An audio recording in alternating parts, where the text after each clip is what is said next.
Olá, para você que está desperto, para você que está despertando. Muitas pessoas me perguntam como conviver, né, com famílias difíceis, com familiares difíceis, né? E realmente é uma preocupação muito profunda, é uma preocupação muito moderna, inclusive, porque é como se nós convivêssemos com inimigos, em muitos casos mesmo, né? É óbvio que existem as exceções e, e torna a nossa vida difícil, né?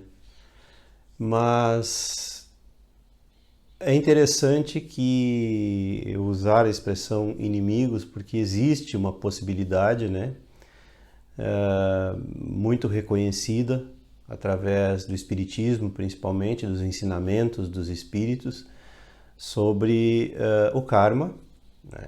Que nós somos, na maioria das vezes, inseridos em ambientes, né, familiares com velhos inimigos ou velhos desafetos, né, do passado.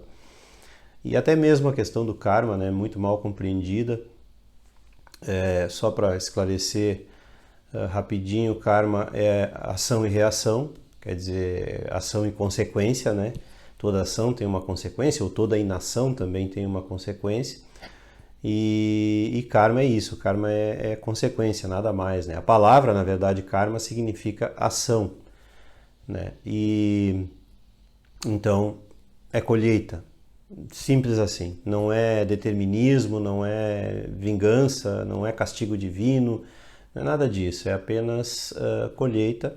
E a partir da colheita é que a gente vai aprender, né, profundamente, compreender o resultado dos nossos atos, né? É a didática universal, é a didática divina funcionando na prática, né? Não é difícil de entender. E nesse processo, claro que ao longo de diversas existências, através dos nossos erros naturais, né, dos nossos descaminhos, nós vamos colhendo inimizades. Todo mundo, já falei nisso em outras oportunidades, todo mundo, sem exceção, busca a mesma coisa, que é ser feliz. Mas, na maioria das vezes, por caminhos tortuosos, aonde a gente acaba pisando em outras pessoas, machucando outras pessoas, nem sempre deliberadamente, nem sempre, né, por querer, mas não importa. O resultado fica e nunca saberemos, por causa das nossas limitações mentais, a gente nunca vai saber o desdobramento, né, de todas as nossas ações. Inclusive o desdobramento no tempo, né? Nós podemos afetar, inclusive, algumas gerações seguintes por causa dos nossos desatinos. E então a gente acaba nascendo em ambientes, né, em ninhos antagônicos, mas a didática do universo, a didática divina, se utiliza disso sempre para nos educar. Então, quando nós estamos diante de desafetos, diante de inimigos do passado, né, que a sensação é como se fossem inimigos do presente em muitas famílias, né, serve para que nós aprendamos as coisas práticas sobre nós mesmos. Então, tudo é espelho. Quanto a isso, não tem exceção. O que tem fora serve para espelhar as nossas sombras, né, principalmente, e qualidades também, óbvio, mas principalmente as nossas sombras para que elas sejam curadas. Então, é importante manter em mente que a nossa família é a nossa cura, né, entre outras coisas, mas como a família é o que nós temos mais próximo de nós, ela representa a nossa cura se nós estivermos dispostos a buscar essa cura, se nós estivermos prestando atenção, obviamente, né? Porque o que acontece com a maioria dos casos? Acontece o vitimismo, né? Acontece que a gente culpa os familiares pelos nossos contratempos, pelas nossas dificuldades. E isso se torna um ciclo vicioso, porque é muito cômodo ter muito próximo assim pessoas a quem culpar, né? Pessoas a quem responsabilizar pelos nossos insucessos, digamos assim, na nossa vida. E a gente mantém esse ciclo muitas vezes por toda uma vida, né? E isso me leva a um outro questionamento, né? Por que somos obrigados, ou por que achamos que somos obrigados a orbitar o núcleo familiar por toda a vida, por toda a existência? Não existe essa obrigação, se você pensar, né? Eu não estou determinando que não existe. Estou propondo para você pensar o que te leva a achar que precisa orbitar o núcleo familiar por toda uma vida. Existem casos, inclusive, de pessoas que se afastam, né, que vão viver longe,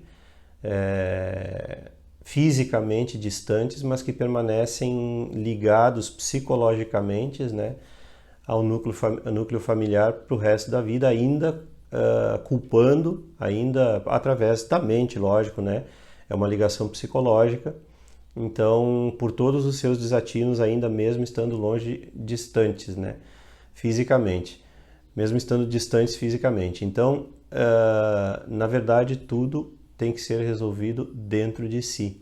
Tudo tem que ser resolvido na mente. Não adianta a distância física enquanto você não cortar o cordão umbilical. E é isso que acontece com a maioria, a grande maioria mesmo dos casos. Não existe o rompimento. E Jesus ensinou numa passagem da sua vida lá, quando lhe perguntaram, né, não me lembro direito, mas seus familiares estão te procurando e tal, qualquer coisa assim, ele disse: quem é minha família? Quem são meus irmãos? Quem é minha mãe? Quem é meu pai? São aqueles que fazem a vontade do Pai. O que ele quis dizer com isso? Né? Por vontade do Pai, já falei no vídeo anterior, que é a essência, né? É encontrar a própria essência. Isso é fazer a vontade do Pai. E ele quis também deixar claro essa questão, que é preciso romper com o cordão umbilical. Quer dizer, quando você encontra a sua essência, você vai expressar a sua essência independentemente do que pense a sua família, do que diga a sua família. E isso é muito profundo. Algumas pessoas têm a sorte, né, eu conheci muitas pessoas que tiveram a sorte, entre aspas, né, tiveram a oportunidade, o privilégio de nascer em famílias amigáveis, amistosas, né, e ter um relacionamento bastante saudável com todos os seus familiares. Mas infelizmente não é assim na grande maioria. Então, pense nisso, porque, em primeiro lugar, por que nós, não só na família, mas por que nós nos sentimos obrigados a suportar e a conviver com relações abusivas que nós consideramos abusivas? Existe o abuso da nossa parte também, né? Como eu disse antes, que nós achamos que precisamos e nos colocamos numa posição confortável quando nós temos a quem culpar pelos nossos erros, pela nossa irresponsabilidade. Porque a verdadeira maturidade vem com a responsabilidade por si mesmo, total, sem desculpa nenhuma. Enquanto a mente encontrar uma desculpa, significa que você não amadureceu o suficiente. Então existe grande maturidade da nossa parte quando a gente permanece num núcleo familiar abusivo. Nós somos abusivos também, conosco mesmos e com os outros, quando nós nos permitimos permanecer nesses ambientes. Então nós temos toda a liberdade para sair, tanto psicologicamente, e aliás, principalmente psicologicamente e fisicamente. Estamos livres. A nossa família real muitas vezes está nos esperando por aí, e aí eu falo num sentido muito mais profundo, né? A família espiritual, a família de afinidade, os nossos afins estão por aí espalhados pelo mundo e muitas vezes não nos damos a oportunidade de conhecê-los por estarmos cegos e ligados pelo cordão umbilical com a família. Então, em algum momento da nossa existência é preciso cortar esse cordão umbilical, sim. Não adianta reclamar. Parar de reclamar e cortar o cordão umbilical. Esse é o caminho. E era isso. Se você gostou, curta e se inscreva no canal. Não esqueça de ativar aí o sininho para receber as notificações e as novidades diárias. Contribuir com o canal, a sua contribuição é muito importante. O número da conta é sempre deixado logo aí abaixo. E compartilhar e divulgar os vídeos com seus amigos e aqueles que você gosta. Um grande abraço e até a próxima!